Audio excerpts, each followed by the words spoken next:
Stunner, he kept us in a studio, and there wasn't no limit to what he'll do with the studio. The studio was to keep you out of trouble. There were 5 of us at first, Birdman Nephew, BG Derrick.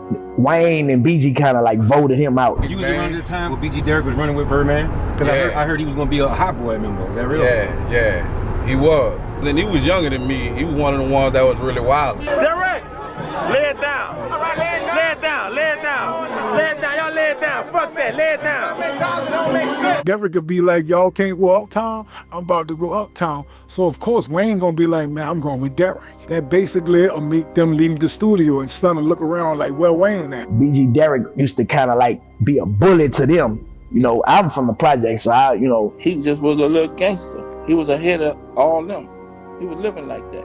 You know, I love him. I'm going to ride with him regardless because he's still my blood. That's really my blood. At that time, Baby and them didn't really allow that too much of that shit to go on. They let them do what they do, but hey, you know what I'm saying? Sometimes that shit could be bad for business. Like where you was yesterday, Turk, and they'll be like, oh, I was uptown. Who you was with when you was uptown last week? I was with Derrick. He used to be a bully, you know what I'm saying? And they kind of voted him out behind his back on some real G shit. Really Wayne, you know what I'm saying? Yeah, he was voted out of the Hot Boys. By other members? By other members. Can't no vote no out. That's impossible. I ain't gonna let no vote my blood out. This is BG Derrick, blood nephew to Birdman and Slim, one of very few whose flag was planted in the St. Thomas and Magnolia projects. And before his departure, he was New Orleans' next big hip-hop wave. Many people were confused about why he's nephew to Cash Money Records, but was signed to a different label. Listen up while Magnolia Levy breaks it down. With the Cash Money era, that's one thing I can say about Stunner. He kept us in a studio, and there wasn't no limit to what he'll do with the studio. The studio was to keep you out of trouble. And that's the way how Derrick was voted out of being a hot boy, you feel me? Because Derrick was like, he was used like leverage of him being a street dude and be like, man, you ain't really talking that talk because you ain't really doing that to other artists in the group, you feel me? And so that kind of got him voted out of the group because he always wanted to dibble and dab from rap to street just to make sure his credibility was there also. See, bro, wait a minute. So you say he was voted out? Yeah, he was voted out of the Hot Boys. By other members? By other members, yeah. And that was due to they felt threatened by it or something? Derrick could aggravate a person, you feel me? And you know, at that time you had people dealing with getting oil and stuff like that, or him coming around and, you know, playing with people and shit like that. Not disrespectful playing with people, but it's just like peer pressure. Like Derrick could be like, y'all can't go uptown, I'm about to go uptown. So of course Wayne gonna be like, man, I'm going with Derrick. Or either Turk gonna be like, I'm going to ride with Derrick, you feel me? That basically make them leave the studio and Stunner look around like, where Wayne at? Wayne in the car with Derrick, uptown, you feel me? And he didn't want them to be in that type of environment. So Wayne looked up to Derrick? Yeah, of course. Because Derrick was more in the street than any one of us. I don't know who you're getting it on with. I don't know who you shot. I don't know who you owe, who you got fronted from, all that. That's the way Birdman them used to look at us. You see what I'm saying? Like, them little motherfuckers wild, them little bitches gonna do their thing. And Lil Derrick was one of them. He'll lose his money and rob the whole dice game. I'm like, nephew, what you doing, bro? Them shot dice for about 5 minutes, man. When Derrick lost his money, that bitch pulled 2 irons out and took everybody's money and gave me my money back when we got back in the truck. I said, bitch, don't you ever do that shit no more, man. I'm H.O.T. Come on, give me my props. I got a J, Ferrari, and a Bentley drop. 3 mansions in the yacht, plus I own some land. But he was really thugging, blood. I ain't gonna even trip. My little nephew was thugging, and you know, I love him. I'm gonna ride with him regardless because he's still my blood. That's really my blood. I told you how we used to ride the limo service with Stunner and shit like that. Those same people had luxury rentals too. By Derrick building that relationship up with that rental company, he could go get luxury rentals. So he'll be riding around uptown in a bubble line Lexus when nobody don't know that's a rental car. But he had it. So he was able to get those cars and they know who his uncle is, you feel me? He got together, said he was going to be a meeting without Derrick, and everybody got to the table and said, let's do it. I don't think it was going to Birdman complaining about it, or? I don't think it even was no complaint. I think it was just a popped up question of like where you was yesterday, Turk, and they'll be like, oh, I was uptown. Who you was with when you was uptown last week? I was with Derrick. Derrick gave me a ride home. Well, Wayne at? Man, Wayne riding with Derrick somewhere. They with some little bras or whatever. because Derek got rentals. Derek got rental cars, you feel me? Young and they want to be with him. Yeah. Like I say, I just rolled in here like dice, you understand? So anything happen with me, you understand? BG Derek used to kind of like be a bully to them. You know, I'm from the project, so I, you know. How was Turk and BG Derek for this shit? They was real close. Like me and Turk was more closer than Derek and him. But I talked to Turk on yesterday, and we talked about when Derek got voted out of the group, and he was like he was getting a lot of backlash because of that, because he said that. But it was only the truth, like. But you know, it wasn't like they just wanted him out the group for a certain reason. It was just like, you know, just like they felt like he was the one that was a bad influence over them. You know, me with the money thing, that's just my life. That's been my life since I'm a youngster. I've always been a hustler about money, so ultimately it was Birdman's decision. Birdman seeing the shit that he just made a decision that. I don't want to just put all the weight on Bird, because even Turk said they voted him out, you feel me? And because me and Turk talked about that like last week sometime on his live, and he was like, a lot of people was mad about him saying that, but they voted him out. Well, Turk had already mentioned it. Yeah. Okay. So when they voted Derek out, was Juvie already part of the group? Yeah, Juve was already part of the group. So the Hot Boys was going to be fine. Yeah. If you go back and listen to some of the songs, you'll hear Derek on some of the songs. Sugar Slim and Baby, Out the Charges Threw Away, that's Derek on that song. Derek got at least like 5 songs with the Hot Boys. From off of Big Timers to the Hot Boys album. That he was already recorded. That was already put out as the Hot Boys. What actually happened if Birdman gave him a call and just let him know you out of? I think they just went to moving around with different studios. They'll just switch dates and shit like that, going to a festival or either 33 St. Charles. So they just basically started avoiding them? Yeah, just basically started avoiding them, shit like that. Even with me, you feel me? Even with me, like sometimes, you know, I could catch up with them and sometimes I couldn't. Or either I'll come to the studio and the studio's so big, if nobody don't answer the door, you figure nobody not there. So, you know, so it's always a way to cut you off being them, you feel me? And so what happened? How did Derek take that and how did he start moving? That's what sent him to Undisputed? That's what just sent him to being his own person and wanting to do his own thing. And Deshaun, and him being a street dude, and Deshaun wanted to clear his paperwork and get out of the streets too. And that's what Smoked Out was formed at. But they voted BG Derek out, and Baby and them made him a solo artist. After the first portion of this interview was released, Birdman went on GDP Speaks and responded to BG Derek being voted out of the Hot Boys. He had a different take on what happened. Here's what he had to say. I wanted to make him a hot boy. Can't no vote no out. That's impossible. I ain't gonna let no vote my blood out. That's my real blood. That's my sister child. Although Birdman said BG Derek wasn't voted out of the Hot Boys, somehow he was still signed to a different record label. I think Bird was realizing Derek was really starting to take the music serious, because he doubled back and told Deshaun he wanted to do a song with Birdman and Wayne, and Deshaun paid the money. And that's when Bird was like, oh, he really a hustler, you feel me? And respected him for what he did. Right. So Derek would have died, you think at some point he would have been back on board with family? I don't think like being back on board, you never off a board. Like Stunner always, you wouldn't even know Magnolia Levy if it wasn't for Stunner, you feel me? Like Stunner always have a hand in everybody from New Orleans. Man, New Orleans is a small place. We all know each other. Our uncles know each other. We know who the OGs is and who, you know. So it's never like we not on point with each other, you feel me? We might don't talk in a long time, but when you run into that person, then you chop it up like it was yesterday. And he understand how it goes, you feel me? But you know, Derek always wanted to make sure that himself stood out from everybody else. Because when everybody else was wearing the t-shirts and the jeans, he'll wear that, but he always wanted to double back with luxury shit like Iceberg and, you know, all the popular clothes and shit like that. Big guns with drums, what I break out for. I make my fun on the block, slinging raw. Throw away my ones, I like big face money. All you slow folks, I mean big face honey. Voted out or not, the 5-man Hot Boy group was reduced to 4, and BG Derek was a subtraction, which was obviously a good thing, because soon after Derek released the New Orleans classic album titled Undisputed Knockout, which New Orleanians are still listening to till this day. heater, no slipping. And block, I'll stay with me. And cake coming hand first if you play with me. But still, he went stood on his own as an artist. Deshaun had Smoked Out, and Deshaun had Smoked Out records, and you see him like on a Cash Money level, or what you making? I can see him on the Cash Money level, of course, because they already had songs with Lil Wayne and Birdman. Deshaun made it so that we worked with Pimp C. Derek had a song called Hug the Block with Pimp C. Then we went right back and was messing with Twine them out up in Tennessee with Young Buck and all of them. So the foundation was already there. It's that big. I want shot at my little nephew Derek. Blood thicker than water.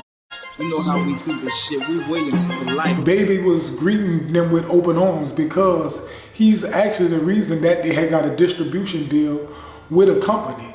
Smoked Out had got a deal for the drop the whole compilation on, I think it's called Bustin' Getting Paid. Okay. And you know, Deshaun was on the cover of that. And so he got a distribution deal from a company because he put Birdman and Lil Wayne on that. Game tight. Me and Lil Weezy got this rap shit tight. Gon' be a boss baller all my life. That song later became on the #1 Stunner song. If you go back and listen to them verses, that's on the same song as Bustin' Getting Paid. #1 Stunner is the same song as Bustin' is Getting Paid, just a different beat and different chorus. I lose my hunger. What's up, B? Ever got beef with a buster, you can call me. As soon as that song was getting heated up and locally gaining, Deshaun went to jail. So that's why Bird just went ahead and did the #1 Stunner and came with the #1 Stunner. You know me, I don't need no introduction in this. Ride business round the city on buttons in this. Man, once you get someone, and you know, in those days, once you get paid for a feature or whatever, you know, you're gonna automatically be like, man, who this is that got enough of bread to do this? You feel me? And they young. Lil Derek, Smoked Out Records, Smoked Out Records, Independent. You know what I'm talking about? Pimp C. Pimp C. And how that song come about? That was a big thing. Then or now, Pimp on your song, that's a big thing. So. The original song, I think it had Chaotic on it. What was the name? On Hug the Block. Rock your ice, cop your drop. You got verse, it's a drought. Text your block. Thinking, hating, then cock your see him, don't stunt. At that time, Deshaun just was pushing for a nationwide to reach everything. And we found out that Houston was like the #1 place for underground music, for selling tapes out the trunk and shit like that. So he was like, let's reach out to Bun B. He couldn't make it. So they was like, we just gonna get Pimp to drop his verse. And they wired the money over and Pimp did the music and sent it back over. I'm a candy truck and a candy cup and I'm parking lot pimping, fucking these hoes up. This right after Smoked Out wound up falling apart because Deshaun wound up getting locked up. So at that point, Derek was like switching labels and looking around for a label out the tent while his partner, Sko, Butch, and Chuck and them, they always, you know, wanted to start their own label too. So at that point in time, Derek was like, let's do a label, and they started the Undisputed. This Undisputed, baby, the nephew of Stunner. I'm a knockout artist. I want a dime bitch, nice tits, ghetto ways. One trip if I stay gone for 3 or 4 days. We just piggybacked off of everything from Smoked Out, just went straight over to Undisputed. And that's when me and Derek linked back up. And Chaotic was already over there with Undisputed. And you know, once I went to going, you know, Laurel went to going. And that, you know, we all back in the same motion again. He was scared the whole coat behind his dog, behind Scope. Put your Chuck, I'm starting them off. So we didn't talk much about Chuck. What was his position? Chuck was just more like the person that could get Derek to be on time and keep Derek out the way. Because Chuck got some type of relationship with him where he'd be like, man, I'm over here, and he pulling up for Chuck, you feel me? Like Sko, you know, Sko moved on his own time, because Sko, like, you know, Sko was a hustler. And I remember one time Sko was in a police chase. I'm talking about the random police all the way from the St. Thomas and drove all the way to the Noia and threw a bag out the window. And, you know, they had somebody from the Noia pick the bag up, you feel me? And made it so, like, when he got caught by the police, he didn't catch a gun or a drug charge. He only got a charge for fleeing the police. Undisputed 2 compilation. Sko had to put that together and got the album pressed up after Derek got killed. he was kind of like, like moving in slow motion. It just wasn't himself lately after Derek got killed and that being his best friend. And basically that wasn't even his best friend. I'm gonna say he's damn near his brother, you feel me? Because they really came up together, and you know how the shit went down with Derek, he was kind of like moping about it, you feel me? And like, just wasn't being himself. And he was out promoting and, putting up posters and shit on his own now, and was just moving on the grounds of being solo dolo, and got killed putting up posters. That was recent, right after Right after Derek, yeah. What about Chuck? I think Chuck wound up dying from natural causes later on down the line, you feel me? And Butch, he wound up getting killed downtown under the bridge by, I think, a popular club called Escape. 60 days and in Paris, I had you losing weight. You eat good, but you be stressing more about your case. Derek, lay it down. All right, lay it down. Lay it down, lay it down. Lay it down, y'all lay it down. Fuck that, lay it down. It don't make sense. If it don't make sense, it don't make sense. That ain't number 5, G. That's what it is, Derek. Shit, we gonna throw away. This ain't no we gonna throw away. This ain't number 5, G. It's all clear, baby. I talked to Derek's mom the day before his birthday, and she actually just dropped her book. And me and her got an understanding with each other about, she had really misunderstood my take on me when I said me and Derek was riding in a limo and we kept the money for the limo that night. And you know how online people be, is they take a story and just run with it. And she really didn't appreciate how that came off. And I actually, I had to chuckle it up and tell her I'm sorry. And I would do that for any one of my friends, mama, and I hope that they would do the same. And I apologize to her about the way, how, people took the story and, flipped it like we stole from Birdman or whatever. But not people not understanding that we as kids, we do crazy things. You feel me? And it just wasn't taken like that, for online, or it got back to a certain type of way and she didn't like it. And I had to apologize to her before that.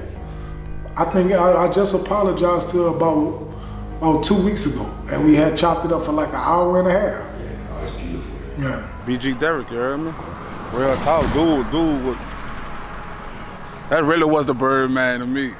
You feel me? No disrespect to the big Birdman, but that was the Birdman right there. He was a well-known hustler whose real lifestyle mimicked the scene straight out of the Paid in Full movie, where he's Mitch in the city of New Orleans was literally his stage. They got this baller in the hood who got flocks of that coke. His name's Stunner. He heard I be bumping that dope. He told me holler when I sell out, come at him and scope. And if I'm about that, he gon' help me grow. With the same bloodline as the Williams brothers, it was evident that Lil Derek could hustle, and it was no different when it came to rap. She when we talked, she was like, she ain't gonna say that Derek was an angel. She understand like how Derek grew up and stuff like that.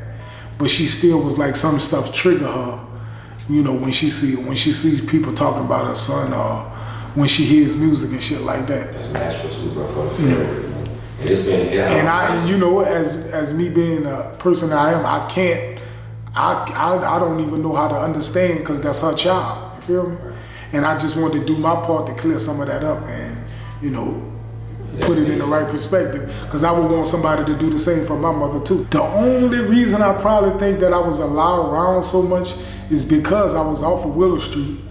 Beazle know me, and and plus Juve and my uncle Zoe hung together, so Juve gonna take a liking to me too. And Juve used to cut hair. Turk started cutting hair. Shit, I used to go by Turk whenever Rusty couldn't cut my hair, or I didn't have enough of money to get my hair cut by Rusty, I'll go by Turk and pay $3, and they actually stay around the corner from each other. You feel me? And Juve cut on the same porch with Rusty, and so how much Rusty was charging? At that time, I think, probably like 15, and you gotta think, and I'm just a young kid, I'm paying $3 and still getting the same haircut. And at that time, it was, for a rapper, you really wanted to have You said the same haircut, so Turk the cut? Yeah, Turk the cut. Who you think cut better, Turk or Juve? Juve, Juve and Rusty, they had them mastered the craft, you feel me? So they was cutting hair up into the Hot Boys phone, though? Yeah. It was like a side hustle and stuff. That was cutting hair up into the Hot Boys phone, till Juve pop. Even Soulja Slim cut hair before. A lot of people don't know. Slim was a barber too. Like that was the thing for a rapper to do before he became, you know, before he got popular or whatever. You feel me? Up until the point KL came got him. Oh yeah. Even during some time when Slim was already popping in rap, he still a cut hair. Just to show, you know, Slim was a stunner too. Like, I don't know, it's just something about New Orleans people, like they always got a stunt. Cause if you'll be doing something to your hair, Slim will be like, man, come sit down, man. Let me show you how to fucking do this. And you know, show off that he still got his barber skills and shit like that. You feel me? Yeah.